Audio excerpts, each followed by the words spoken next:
jump in. So I wanted to say good evening and welcome to all of those of you who are joining us from across the country for tonight's Justice Now conversation, sponsored by the National Urban League. So I'm your host, Jerica Richardson, and I'm the Senior Vice President for Equitable Justice and Strategic Initiatives at the National Urban League. And we're just really happy to have you joining us tonight. We are talking about the business of marijuana, cannabis, and I know a lot of you are wondering why we were having this conversation now and how does it relate to, our show Justice Now. I think we're having a couple technical difficulties with Mary, but hopefully she will jump back in. But we're talking about this topic because it's an extremely important one, because we know people of color have historically been disadvantaged, impacted by laws around marijuana. I'm You're trying to move back. to. I'm trying to move to another location because before I use the conspiracy word, I just want to check in. Okay. Excuse me, Mark. Let me No move out of worries. here. All right, start asking questions because if this is really a plot from the man, we don't have a lot of time. Okay. So why don't you introduce yourself, Mary? I just want to flag that Mary has been a phenomenal leader in this space. She's the co-founder of Cannaclusive, a collective focused on inclusive marketing and business advocacy in the cannabis industry. So Mary, why don't you jump in and just tell folks a little bit about you and your work and what you do?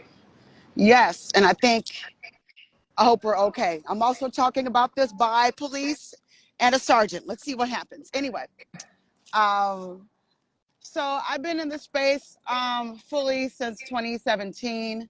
Um,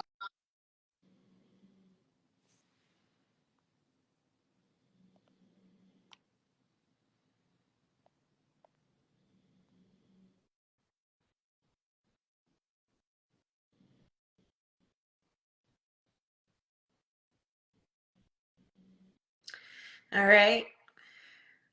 Thanks to all of you who have tuned in. My apologies for the technical difficulties, but we're going to keep pushing because this is what we need to talk about. Okay. So I think Mary is going to join from another account. we're back. Okay. I signed in another Cannaclusive to be like, okay. Okay. So you see that? Cannaclusive. Follow Cannaclusive. Yeah, sorry, y'all. I don't know what's going on. I'm kind of freaking out myself because it shouldn't be shutting off like this. But yeah, I've been sitting at the intersection of advocacy, strategy, business, and just like talking about what it is, the war on drugs and how we're being left out of this industry for about since 2017. A lot of what people kind of forget about the cannabis industry is that it is a native plant that is housed and created and formulated mostly by melanated people. So that includes our Asian brothers and sisters, our Desi brothers and sisters as well. But a lot of the people that are locked up for this are still black and brown, mostly black. A lot of people that see this industry for what it is are influenced and have been led with black culture first. Without black culture,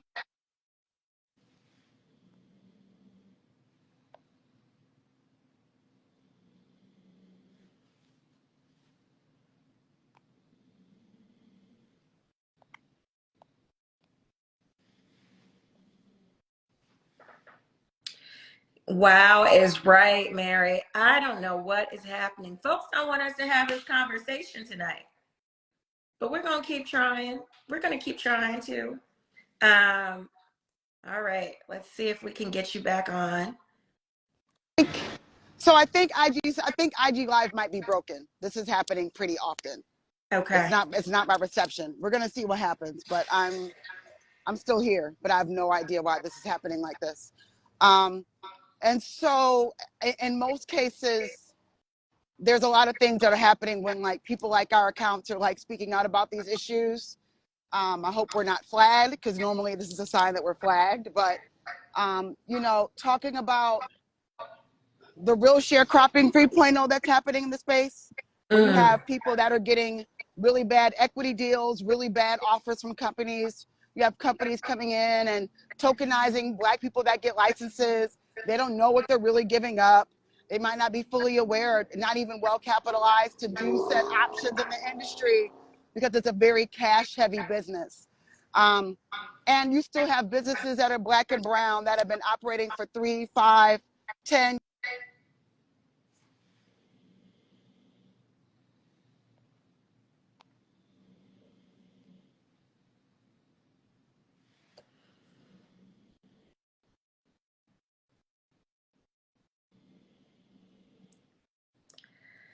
Yes, this is an important conversation.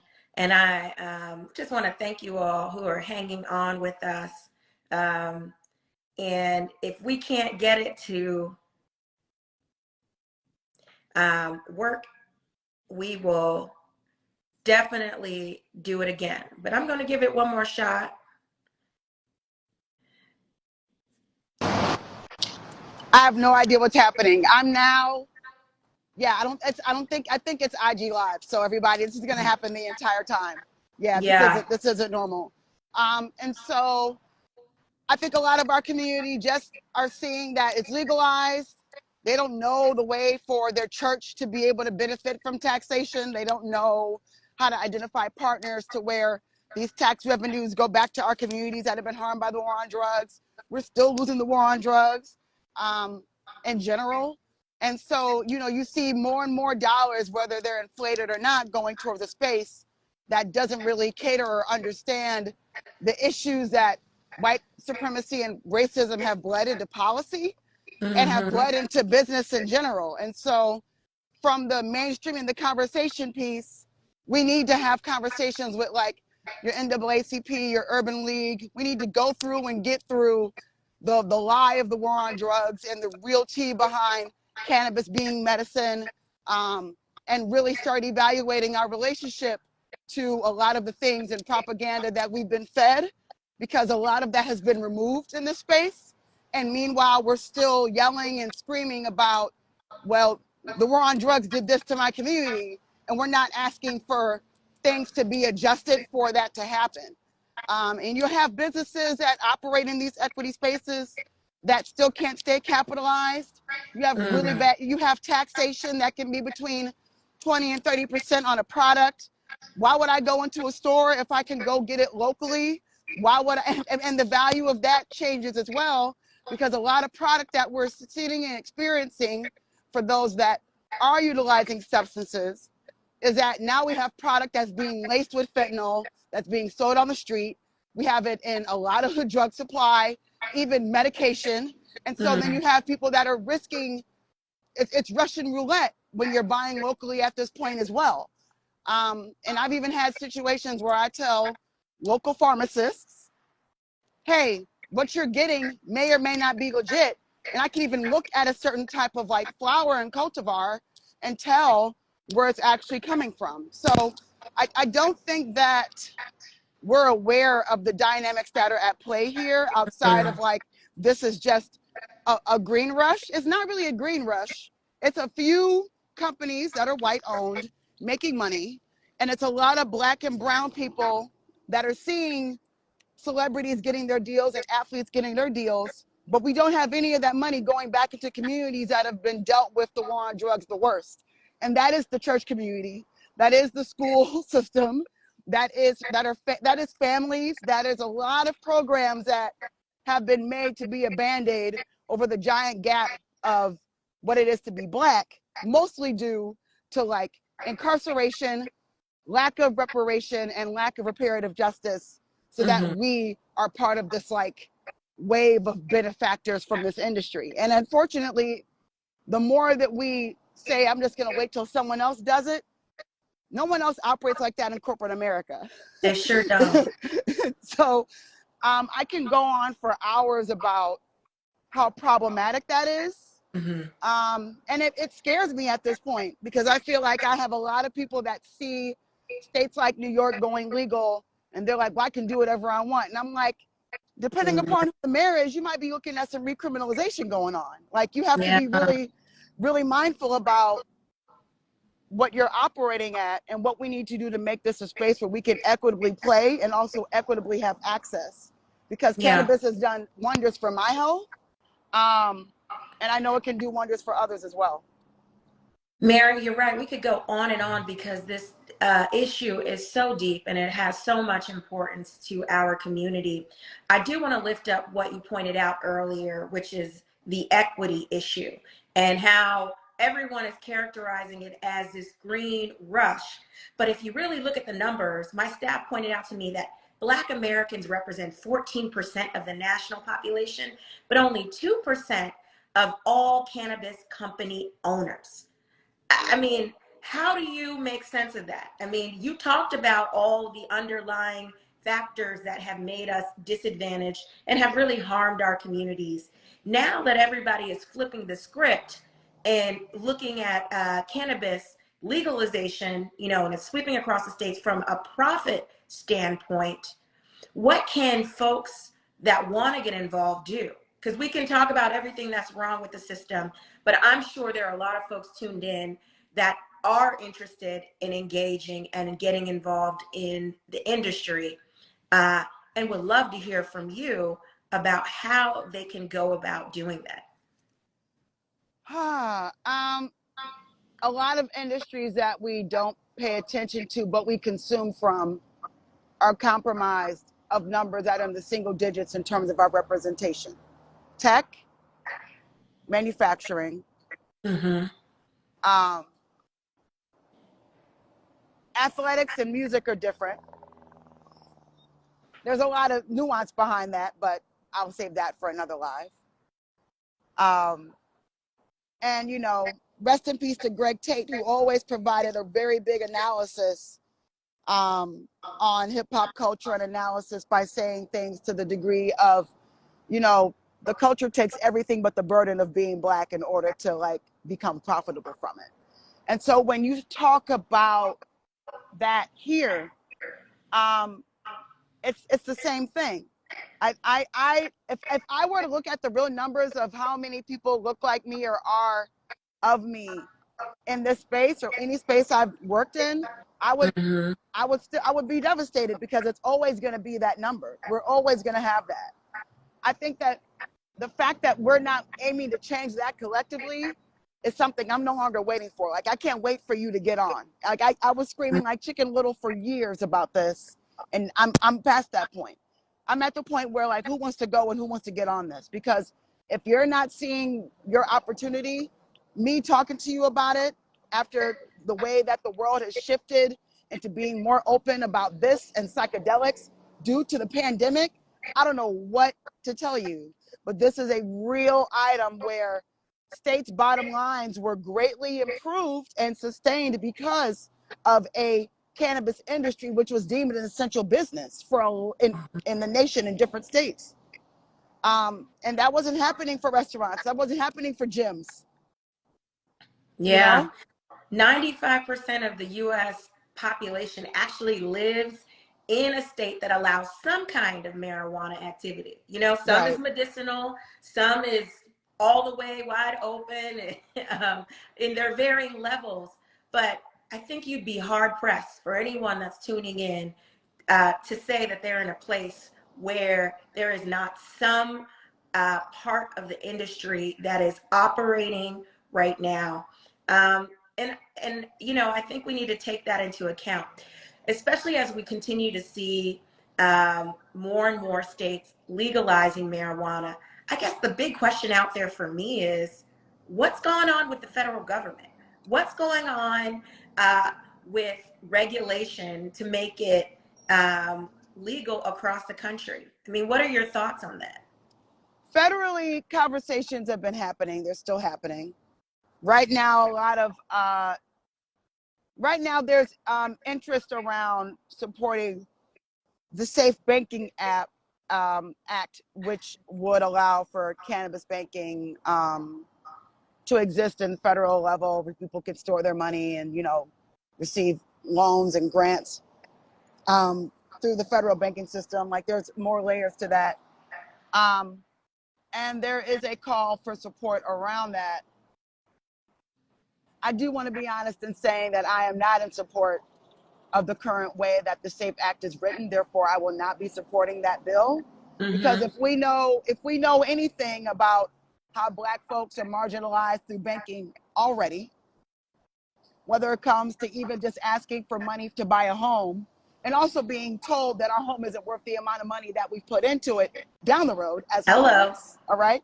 But we're also looking at the fact that as a Black woman with good credit, you still don't want to give me a loan. And even if I want you to support my business, you're going to tell me that I'm not scalable, but you're going to tell somebody with a hoodie and a degree who's 19 years old that they deserve more looks than I do when I have a business that's proven and shown to have scale, right? So I'm not interested in supporting bills that don't have amendments that target the overall racism and the impact of that issue within the financial system so that that access can be allowed and reflected where I can benefit. And so it's a struggle that I'm trying to measure out, and I know it causes conversation from a lot of factors where people are like, well, we just need policy to work and policy to do that. But the issue that we don't do collectively is look at policy to make sure it's written and devised in a way that's going to allow us to exist, given how messed up these policies without cannabis are existing for us in the first place. And if we're not going to do that homework, then I don't support anything that endangers the livelihood of anybody who's melanated, especially those that are Black. Thank you for that, because I think one important point for us to continue to underscore is there is inequity in every single stage of this work. And you just lifted it up in the finance. I'm sure all of us can easily speak to the inequity and have experienced it in some way, shape, or form in the laws in the country, in the criminal justice system. But there seems to be barriers erected at every stage of the game for our folks. I mean, we've seen a lot of chatter in the chat where people are co-signing what you said, especially on the financial perspective. Folks are asking, well, shoot, where do we start? And you know, Mary, I know you have been kind of yelling at the wind and really on the front lines of this work for quite some time. But just from what I've been seeing, and even just posting of this show, there are a lot of folks that are with you. They want to be a part of the work. They want to get involved in the business aspect, but also the advocacy. And I think, as you lifted up earlier, it's really important for us to really come up with a collaborative effort and to work strategically with all of our different organizations in our communities to make sure that we have a seat at the table. And we're starting to see that happening in some of the state levels. Maybe there's some of that conversation on the national level. But for folks that are really interested in being involved in this industry, and I also want you to talk a little bit about the diversity of the industry, but being involved in this industry, I think it goes without saying that you can't just focus on the business aspect without focusing on the advocacy as well. Right. I think that go ahead. A lot of advocates a lot of business owners don't want to be advocates, and I always challenge that because every major company has an advocate. It's called a lobbyist. And if you can't afford that, then what are you thinking about here? Like, if you're not able to be your own advocate, you are in trouble. Yeah. Because that's the way all these companies work. And a lot of people, we don't take advantage of how engrossed we need to be in our community already as a member of it, with people that are decision makers and elders and people that are doing things on the behest of us being within this community. We don't really emphasize the importance of those relationships. That's important. Every major company that's looking at coming into a neighborhood, especially Black, is trying to build political power as a way to have a lean into the industry. That's just what it is. Two, this is a capital heavy business. You should research what it is to operate within the capital of this business. It's not as easy as I got $1 million or $2 million and I want to do it. Like, you have to go through an application process, and that application, you might get it, you might not. And I have a lot of people that are waiting for New York to open, and I'm like, I don't know why you're waiting on New York. It's going to be a year or so. You should go somewhere else and get what you need to learn to be able to even talk about this when that happens. And so we do a lot of events with other partners. Most recently, we did a application workshop with and seminar with our friends at On the Rebel. We'll be doing it again, but that was an event where we had like regulators, administrators, and people that are writing these bills that hung out with people that were from New York and New York based. It was sold out like for 8 Mm, hours. You're not gonna, yeah. and it's because of the work we do in our community. We can support and put people together and like have companies that are interested in like understanding how that comes together and being aligned with equity. It's not that many, which is why we have the accountability list, which is a breakout of cannabis and hemp companies that are supposedly doing equity support in the industry, and they're not.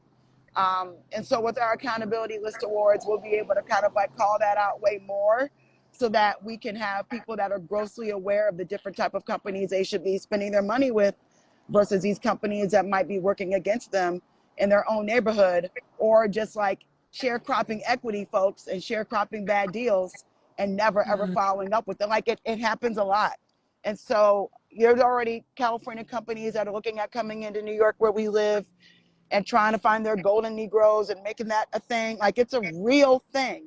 But we don't, if you're going to do that, you should know what kind of deal you're signing and know what kind of paperwork you're looking at. And a lot of people don't have well, that understanding because the lessons from other states down the road, you see that certain things are realized about how equity needs to be restructured given the long-term effects. Um, but, you know, you have to pay attention to that as a part of your way as a business advocate for your own self-existence as well, too. yeah. So the public education piece. I think folks really need to focus on that. And you mentioned a number of resources. Um, Mary, where can folks go to one, access that list that you've talked about to see who's working where and what industry? And then if you have any thoughts, as we know, so many states are jumping into this work. Are there any states that stick out to you where folks are actually having success, people of color, in navigating the application process?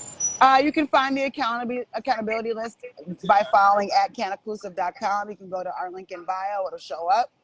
The Mm-hmm. accountability list awards, we're going to be streaming that from our platform in January. Right now, we're like, I mean, yeah, it might actually, we're thinking about pushing it to February. Well, irrespective of when you Mary, so well, irrespective of when it is, whether it's January or February, just know that we are happy to lift that up and amplify that at the National Urban League, because that's the point of today's conversation. We really want to educate folks and go beyond just the surface level thoughts and ideas around the business. We're beyond the point of whether folks, if our community should be engaged or not engaged. It is happening. We have to be a part of it. We have to be at the table. Otherwise, we're going to continue to be exploited as everyone else makes money off of something that once really criminalized our people and locked up so many of us, and just wreaked so much havoc on our community. So I thank you for the public education piece. Are there any other tidbits or advice that you would want to share with our viewers that are on here? Because folks are looking for opportunities, and sometimes they just don't know where to go. I would say, first of all, based upon states to look at, if you're trying to open something quick and learn, Oklahoma. Hey, I'm just telling you the truth. Oklahoma, Mhm. Michigan, Massachusetts, New Jersey, applications open on the 15th. I do not recommend rushing to get that done. It's not that type of application. Um, it's not that type of process. Like, you really got to have your ish together. If you're thinking about what it is to raise money, please know that there are no loans out there for cannabis. There are different funds that are developing. you should make sure that you do your homework on knowing who's running those funds, because some of those people are not good people. I'm part of a fund. I sit on the advisory board for Jay-Z's Social Equity Ventures Fund, which is a partnership with the Parent Co. and Rock Nation. And we're looking at businesses in New York and New Jersey right now. I'm aiding in that process a little bit, not as like a deal flow person, but someone who can, I know who's doing what in a way where I can figure out if they're going to be around and progressing in the space. But a lot of that, making sure who you're getting in bed with is really key, and knowing what they're already doing. I think that that's important.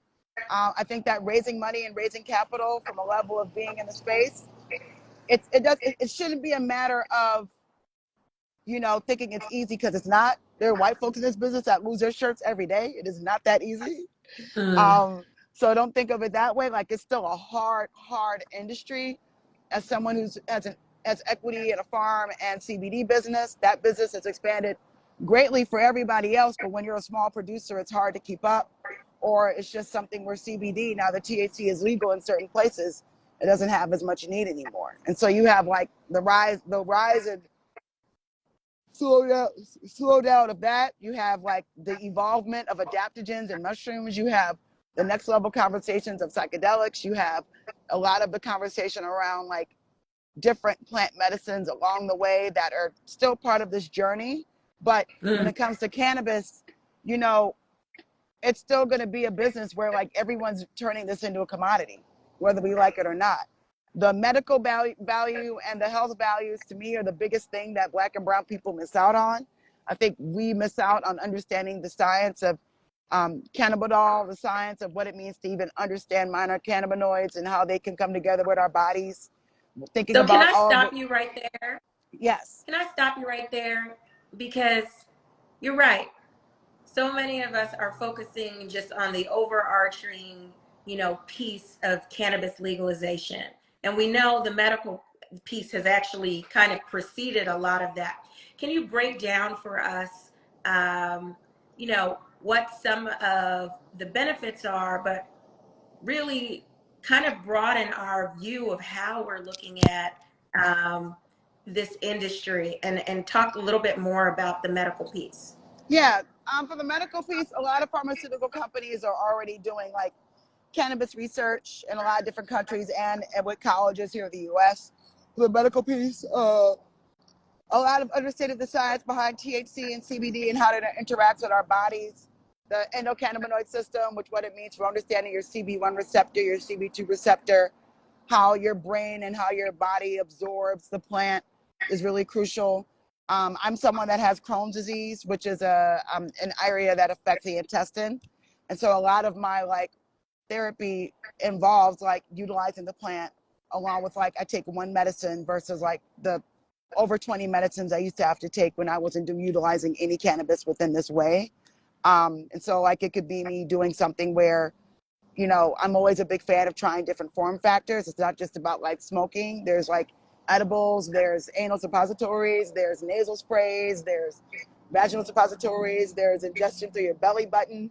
There's a lot of different ways that people are consuming this plant and creating like really exciting like innovation behind it, whether it's perfecting a skincare formula for your face, perfecting something that's going to be something to be used ingestible wise for someone that's dealing with like epilepsy, or if you're someone that like is dealing with like trying to survive through the process of terminal illness, to be able to like have that type of like comfort, or if you're dealing with like cancer, chemo is really, really ravaging to the body. And so a lot of what cannabis has been shown to do in terms of like giving like an appetite and pain relief is really crucial for like that type of dual process when it comes to being through a cancer treatment.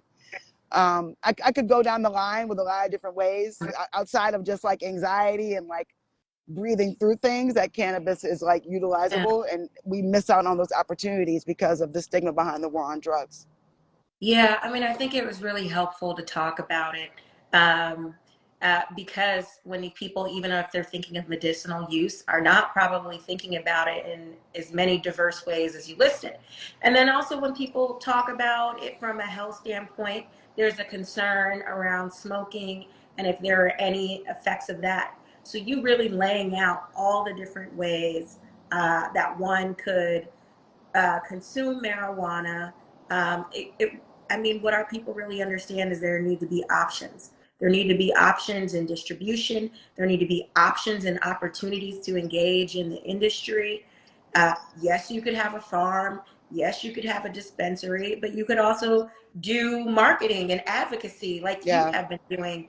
Uh, there's so many folks across the country, you know, I'm just going to say go blue because we both went to Michigan, but I went to University of Michigan Law School. And so there are tons of lawyers of color who can really get involved in this business and really educate people that are trying to get involved and really help them from a legal standpoint and being able to navigate the process Yeah. and really understand a lot of the rules and regulations that are governing participation in this space in various states. And so, you know, my hope for today is that this is a start of the conversation. You know, we love you, Mary, and we want to bring you back because uh, it's I feel like we just kind of whet everyone's appetite and kind of talk broadly about Yeah. uh, I really want to all like, the things because there's so many. yeah, I really want to like do a series of like how to start the politics of cannabis, raising money, and why you have to be your own advocate, because we're not going to be able to cover it on this, but yeah. Yeah.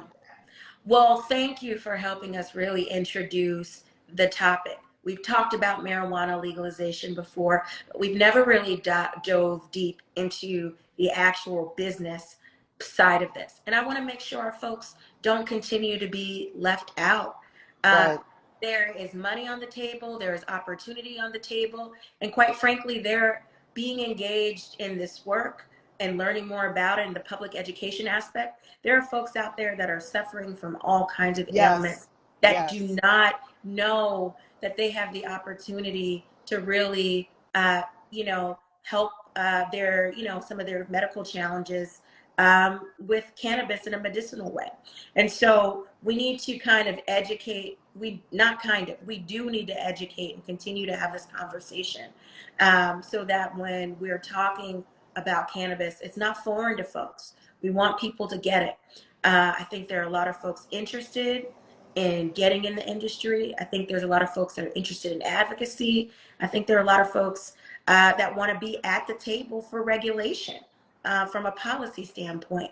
And so, needless to say, there is a role for every single one of you, and there is a role for every single one of us.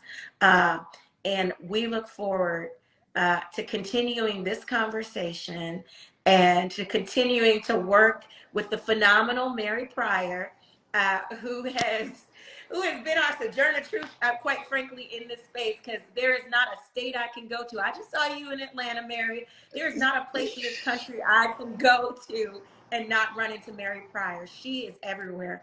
So, you know, I encourage you all to look her up. Go to Cannaclusive, right? Mary, give them all your handles so folks know where to go on your website so they can learn more. If you I want think to, Mary froze for me. Oh, there you go, Mary. yes, I don't know what's happening. Cannaclusive, you can follow us there. And then, you know, like we really do, we have a lot more projects coming out in 2022. If you live in New York State, we can't wait to like connect with you directly, because we have programs launching that are going to benefit education in that area exclusively very, very soon. So please follow us. And I'm looking forward to like connecting with y'all again. Thank you for, I don't know what's happening with this reception, but we made it out, and I have not moved in this from one space. So we're good. Well, thank you. And I want to say thank you to all of our viewers for sticking in with us. I know it was a little rocky, but this is the type of conversation that we need to be having Thank you. on this show. Mary, thank you so much. I've learned a lot, as I always do when we speak, and we look forward to having you back again. I will be back. Thank you, Thank you. everyone. Yes.